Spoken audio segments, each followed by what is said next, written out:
part of the Press Play Podcast Network.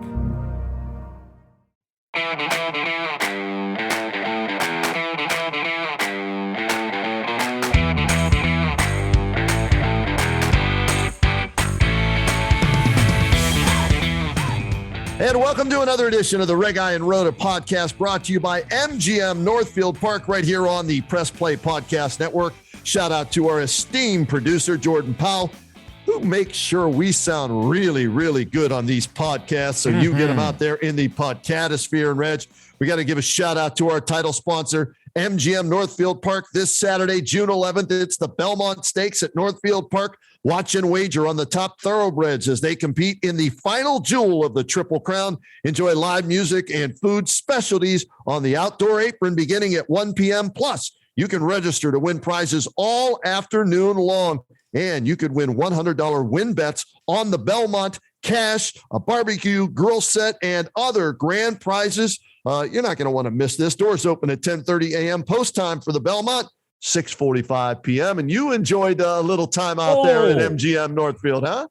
Roadman, last Friday night. Yeah, the gang at MGM Northfield were terrific. Brent Reitz, shout out to you, Brent. All of his staff were tremendous.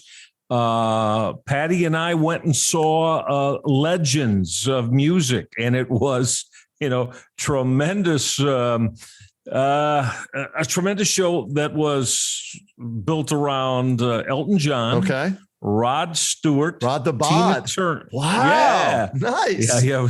Tina Turner, right? And who Elvis and the King. Really? And the four performers and entertainers that, they did it right. I mean, they were very, very good, all of them. So, check it out. There's a lot of great acts.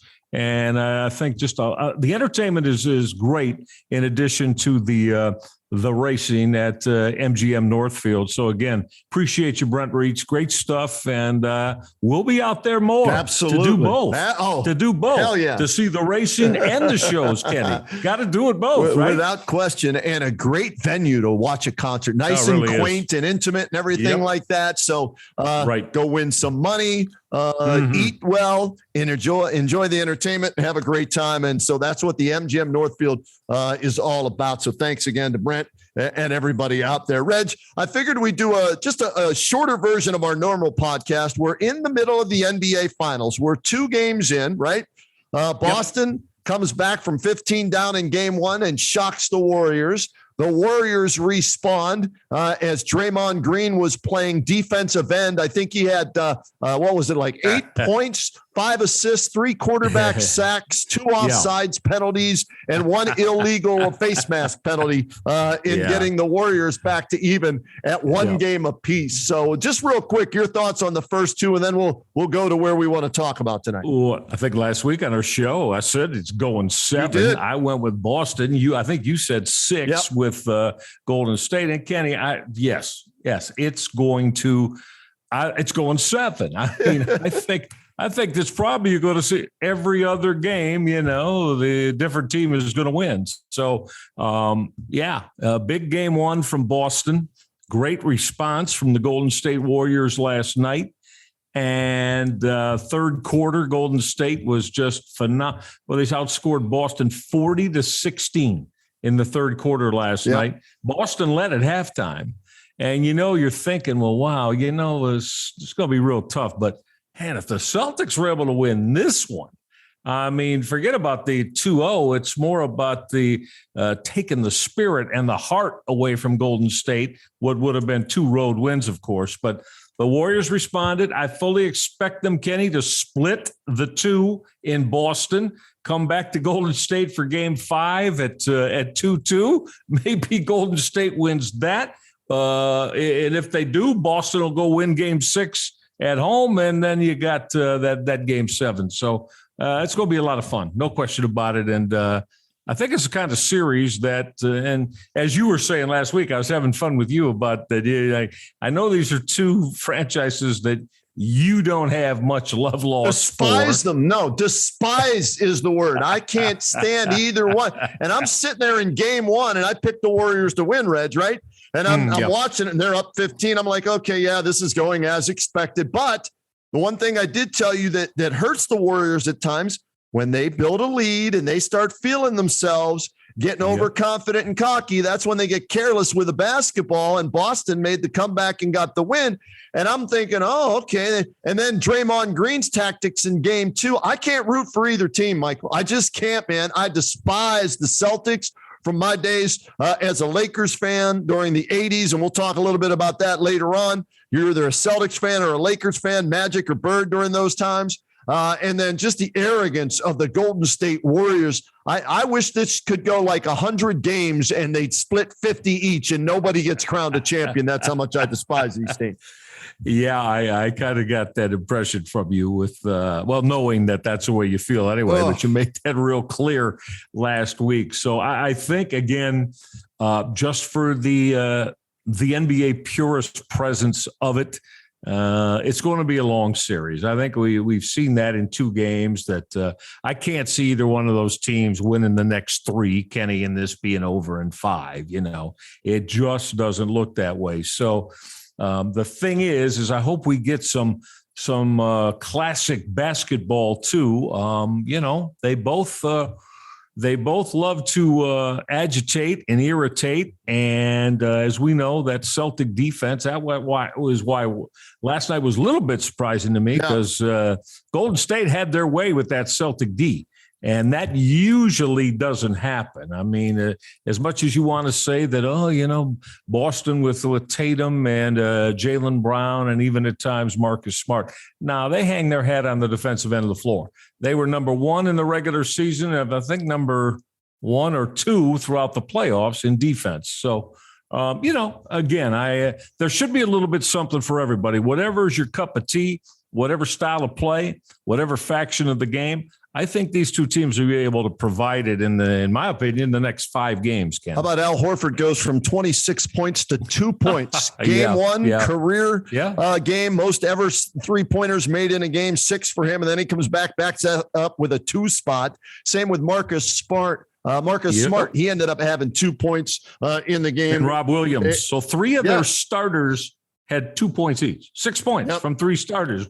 You're not gonna win. You're not gonna win in the YMCA on Saturday in your run with that. So they're gonna have to find a way to make that happen and get those other 3 in addition to Tatum and Brown involved, or they won't beat Golden State. So we'll see. It's always from every game to game. There's major adjustments made, and now it's Boston's turn to make those, Kenny, for game 3, just like the Warriors did after they got pounced in game 1, and they got it done last night. Yeah. So, yeah, it should be fun on Wednesday. Steph's been stellar in both games. He's been the constant for the Golden State Warriors. How concerned, though, if you're Steve Kerr, are you about Klay Thompson, who bricked his way to 4 of 19 in game 2 for 11 points, Michael? Yeah. I think you have to be concerned because he – it's the same thing. I mean, couldn't happen to a nicer guy too, by the way. Yeah. Klay Thompson, arrogant son of a, you know what? Okay. Most of those, if you go back and look at it, those 17 field goal attempts, it's not like he was trying to work his way through double teams, getting the ball. They were mostly open looks. Yeah. He just had a terribly poor shooting night, and it came at a bad time. Now, for them, Jordan Poole, I think Poole had 8 points in game 1.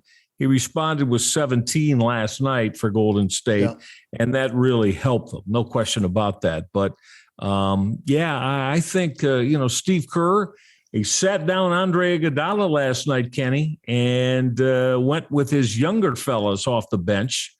And so, I'd look for more of that too. But, Golden State, they have the both of them do. Both of them can win in the other team's venue. So that's why I thought right from the jump, this is probably going to be a long series. I think the NBA wants it to be a 7-game series as well, because some of the officiating, Michael Ray, I don't know what a foul is anymore in the NBA. I don't know what a travel is in the NBA. I have no clue what the rules are. All I do know is this: I would love to be able to play back in my day in high school and college with these rules, Rega, I would have had I would have took four, step backs and drop backs and basket. Cradle the ball in your hand for about 3 steps before you put it on the deck. Crab dribble would, they call it, and it was traveling back in my day and all that. I would love to play with these and bumping guys, knocking them down, fouling them without getting whistled, because I sucked at defense back in the day, but at least I, try and get up in you, You give it a go. I have no idea. So I'm expecting the officials to make sure this is a 7-game series. I think that's correct. And of course, NBA would say, what are you talking about? Yeah, right. We don't have anything to do with that. But again, they're calling this one very loosely, and it seems like, regardless of what jersey you're wearing, you can, go to the full extent of the law, so to speak, with how you want to play defensively. So, it's not going to change just because the scene is shifting to Boston. So that's why, I do think we're in for a lot of fun here through the course of the next 5. Dick Pavetta's 82. I'm just looking this up. Would they bring him out of retirement to make sure this goes 7 games the way he used to officiate games? Huh? I do. Well, it used to be, when it was always in the finals. You always had Pavetta. Yeah. You always had Steve Javy. Yeah. And there was a couple of others that you always saw too.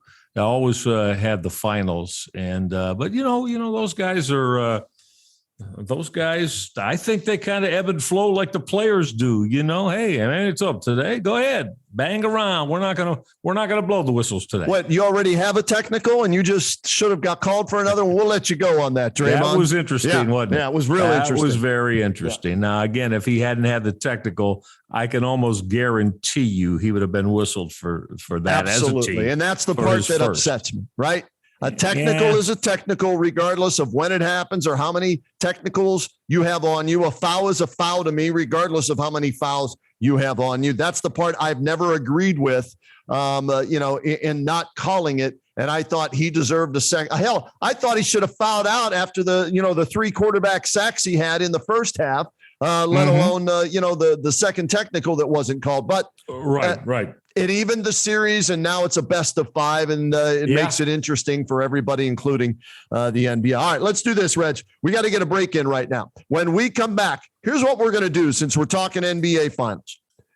Slam Magazine listed their 75 greatest teams in NBA history. All right, we'll give you the top 2 and tell you where the Cavaliers championship team ranked in their top 75. But I want to hear from Michael Regai, who you think is the top team of all time, but also maybe your favorite team, because it's always interesting to hear what or who your favorite team was, what players you liked watching on what team and everything that may differ from the best teams. So we'll get into that and maybe our top 5 greatest players if we have time and all that. We'll dedicate this to what you and I love the most, NBA basketball. And that's coming your way when we return here to the Regai and Rhoda podcast on the Press Play Podcast Network.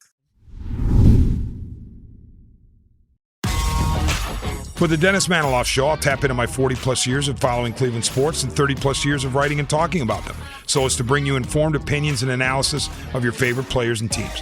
I also will monitor the national sports scene and, when warranted, step out of the toy department and into the real world. And I'll always be on the lookout for special guests. By all means, join us. Hey everyone, this is Mike Voorhees. And I'm Brian Shaw. No, not the pitcher. We're the Guardians of the Land MLB podcast, formerly a Swingin' a Tribe. Don't have time to watch 162 games of baseball? We do. We have you covered with recaps of the games, stats, and analysis throughout the MLB season. Subscribe now to Guardians of the Land and Press Play Pods for all your Cleveland sports analysis. What's good, everybody? My name is Taylor Vanderbilt, and I'm the host of the Full 40 College Basketball Podcast here on the Press Play Podcast Network. On the Full 40, we talk about literally everything college basketball related. It could be women's, it could be men's, it could be recruiting, it could be the tournament. It does not matter. We cover it all. So check it out. Again, it's the Full 40 College Basketball Podcast here on the Press Play Podcast Network. Looking for new insights on the Cleveland sports scene with a unique side of Cleveland sports history? Then you found the perfect podcast. I'm John Sable. And I'm Scott Sable, and we're hosts of the Sable Brothers on the Baseline podcast, a podcast about Cleveland sports, but not your typical podcast about the land's sports teams. Join us as we embark on a journey of sharing a unique and historical side of Cleveland sports history with the help of some former Cleveland sports stars and other historical figures. All right here on the Sable Brothers on the Baseline podcast, part of the Press Play Podcast Network. What's up, everyone? Chase Smith here, host of the Chase Smith Podcast, and my podcast reflects who I am. My hobbies, my interests, my passions, my curiosities, my careers, my questions, and my family. I'll spend time talking about all types of sports, movies, TV shows, trending news stories, and other cultural events, and even faith. This is who I am, and I hope I can get to know you as well. Join me on the Chase Smith Podcast, and let's have some thought-provoking conversations, only on the Press Play Podcast Network.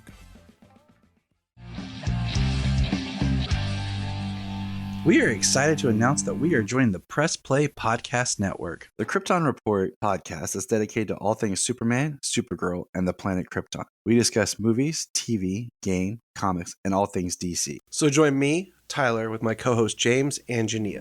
So join us as we explore DC's multiverse. Look for Krypton Report on all social media platforms. And welcome back to the R&R podcast here on the Press Play Podcast Network. Don't forget this Saturday, June 11th, it's the Belmont Stakes at Northfield Park. Watch and wager on all the top thoroughbreds as they compete in the final jewel of horse racing's Triple Crown. Have some fun with that. All right, Michael Regai. The top team of all time, according to Slam Basketball magazine, top 75 teams they ranked, was Michael Jordan's Bulls that went 72-10 and won the title that year.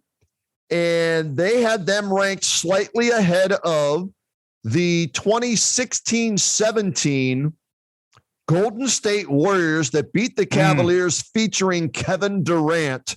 Right. They were 1-2. I was a little surprised. I would have had either the 84-85 Lakers as my 1 or 2, or the 86-87 Lakers as my 1 or 2. One of those two teams at 1 or 2 there. But I can understand why they went Bulls, 72 wins, the championship, Michael Jordan. I get all that. The roster was pretty good. I'm curious from your standpoint, calling NBA games for the many years that you did, covering the NBA for so many more years as well. Do you have a team that you think is better than that 95-96 Bulls team that went 72-10 or no?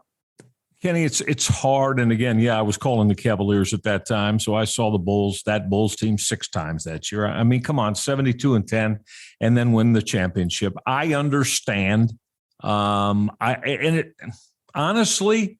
even with the greatness of the Lakers and Celtics franchises in specifically, right? I'd be hard pressed to say that, again, you put it all together, 72-10 with the player that most believe is the GOAT, right? Yep. The greatest player to ever play the game, Michael Jordan. I get it. I completely get it. And it's hard, honestly, even if I want to. And I was, kind of like everybody around Cleveland, even though I was calling games, it's hard. Did I have any great love for the Chicago Bulls? Respected them because, again, how can you not? But that all having been said, I get where that came out as number 1 with the NBA in their list. Kenny, I'm gonna give you a couple that I really like, and again, we could probably go through a long list of Lakers and Celtics teams, correct? Right. And we could go, I'm going to give you a couple others. I'm a high school kid now.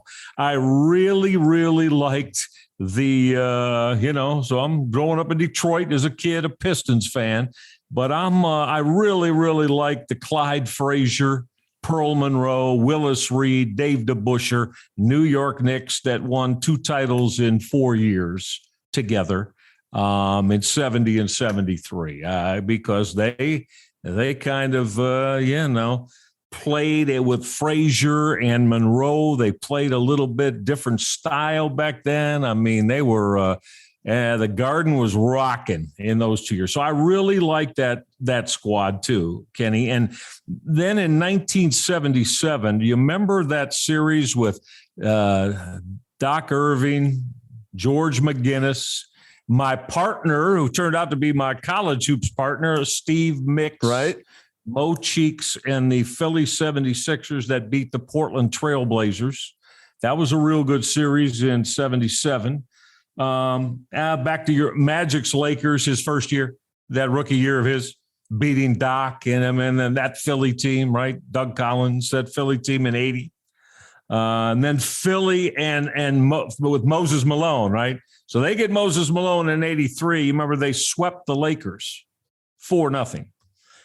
These are just some of them. And of course, again, as you know, it'd be, same with you with the Steelers or the Buccos. I mean, again, I grew up in Detroit, and Detroit Pistons weren't very good when I was a kid. Right. But then, that Isaiah Thomas group with Daddy Rich, 3 straight finals, Kenny, 88, 89, and 90, and won 2 of them. Isaiah Thomas, Joe Dumars, and that group, the Bad Boys, right? Now, I know a lot of folks didn't like them. I hated them, and I still do to this day, Rich. Can't stand them. They put the kabang on Mark Price a couple of times. And that's one of the main reasons. I certainly understand it. They weren't they weren't a classic champion by any means, but 3 straight finals and winning 2 of them, So, but those are just some for me that have stood out. Anybody else? I mean, I went what way about back that to the Warriors team that they have number 2, Reg, with KD, Steph Curry, Klay Thompson, Draymond Green, right? That I wouldn't put them number 2 over some of those Lakers and Celtics teams. Right, me neither. But I wouldn't put them number 2. But again, you want to say a little bit of recency bias there, but to me, I mean, going back to the 80s, isn't like we're talking about prehistoric times here for guys like me and you. Right. But I get it, but I don't know if there's not a little 16, 17 Warriors. KD joins them, right? Yeah. No question they're special. Well, with him, they win 2 in a row? Yes. 16, 17, right? Yep. 16, 17, 17, 18. Yeah. Well, that's right. No, because 15, 16, the Cavaliers. Wait a minute, no. Yeah, Cavaliers won at 15, 16. Yeah. Beat them. Yeah. And that was without Durant. And then Durant comes in, and of course, and then they win the next 2. I get it. Okay. Again, I would not have them the second greatest overall. I look at, the top 2 spots there, and 6-0. 6 MVPs, Michael Jordan, 2 three-peats. Reg could have been 8 straight if he doesn't get kicked out for gambling, allegedly, or for whatever reason he leaves the NBA, right? Could have won 8 in a row. Then there's no debate who the greatest of all time is. Some people still think there isn't, but if he goes 8 for 8, 8-0, 8 MVPs in the finals, we're not having any conversation. I look at that team, and I put Dennis Rodman, right, is on that squad that year. Yes. You had Scottie Pippen and Michael Jordan, and you had a lot of role players outside of that, though, right? So it was based on, the greatness of Michael Jordan and his will, his desire to not lose. It was not in his vocabulary at that point in time after going through the hazing, if you will, of those Detroit Pistons teams, right, in the Eastern Conference to get there. Oh, yeah. They couldn't. 4 years in a row, the Pistons knocked them out of the Eastern Conference playoffs, and knocked them out is the appropriate terminology because that's the thing. They pounded on Jordan, man. Yep. They pounded him. They didn't have the athleticism he did, so they figured, let's even the game out by making sure he doesn't play above the rim.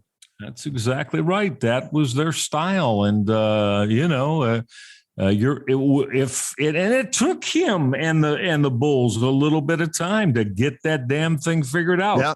And they after losing to him 4 times, getting knocked out, they finally in the 90-91 season they swept the Pistons, And that was the game that, with about 2 minutes left in game 4, Isaiah Thomas and Bill Lambier and Mark Aguirre and Sally Rodman, they all, only dude that didn't, actually was my favorite guy, the microwave, Vinnie Johnson. Right. The rest of them walked off. They walked off the floor with about 2 minutes left and did not congratulate the Bulls. Yeah. So, but hey, Isaiah paid for that during the Dream Team, and yeah, he did. Now, and again, to me, that's what people are talking about now. I don't. This is a whole nother show. Yeah, but again, I'm sorry. People are talking about now. Steph Curry's the greatest guard. That's absolutely not. The greatest guard under 6'2" to ever play in the NBA is Isaiah Lord Thomas. Unquestionably. Greatest shooter, Steph Curry. Shooter, but player, all-around player under 6'2", not to me. Okay, all right. Isaiah Thomas, the only thing Curry better than Thomas is shooting a basketball. And that isn't like Thomas was some schlep. Isaiah could shoot it, and Isaiah could go to the hole. But to me, I'm sorry. I'm maybe a little bit I'm not buying that. It's that Detroit bias, like I have my Pittsburgh bias in my picks, I'm sorry, man. If I'd have Clyde Frazier 6'4", I'd have him there too. Oh, okay. The best ever under 6'2". Okay. Is to say. Steph Curry, the best ever. Nah, man. I'm sorry. Tiny Archibald. Yeah, Tiny Archibald was old 6'1". school. Yeah, man. all right. Bob Cousy wasn't much taller than that, was he? Well, that's going. I didn't. Beach baskets back then with the beach baskets. Back then, yeah. So again. Anyway, that can be another thing. We could we'll get into that. The NBA, but we'll get into the trouble with that is though, Kenny, as we know, in today's game, you don't play positions anymore. Right. There aren't positions anymore. So to say he's a point guard, a shooting guard, a center, a power forward, and a small forward, that's really just not a thing anymore, right? No, it's not. You're a basketball player, right? That's the way it's right. All right, let me ask you this. Yeah. Which roster would you rather have? Okay, I'm going to give you 2 rosters. You pick one. And I'm going to pick the top 8 guys, in my opinion, okay, of each roster. Let's see here. Ron Harper, Michael Jordan, Steve Kerr, Tony Kukoc, Luke Longley, Scottie Pippen, Dennis Rodman, and John Sally. Okay, that's one roster. Or you could have Magic, Worthy, Kareem, Byron Scott, Bob McAdoo, Michael Cooper, Jamal Wilkes, and Kurt Rambis. Well, again, you just kind of said it for me. I'm going with that Laker group. Right? I'm going with that Laker group. Now, but again, I bet you if you're under, I'll say 40 years old, I bet you're not going with the Laker group. Right. You're going with the Bulls group. Do you think so? Absolutely. And I look at that Laker and that 84-85 Laker team. They went 62-20. And I look at that roster with McAdoo as a scorer off the bench, Cooper as that defensive, gem that you would put on Jordan and make him work. Jamal Wilkes at that time was coming off the bench, I think, for most of it. Rambis as that blue-collar guy. And then Magic, Worthy, Kareem, and Byron Scott, man.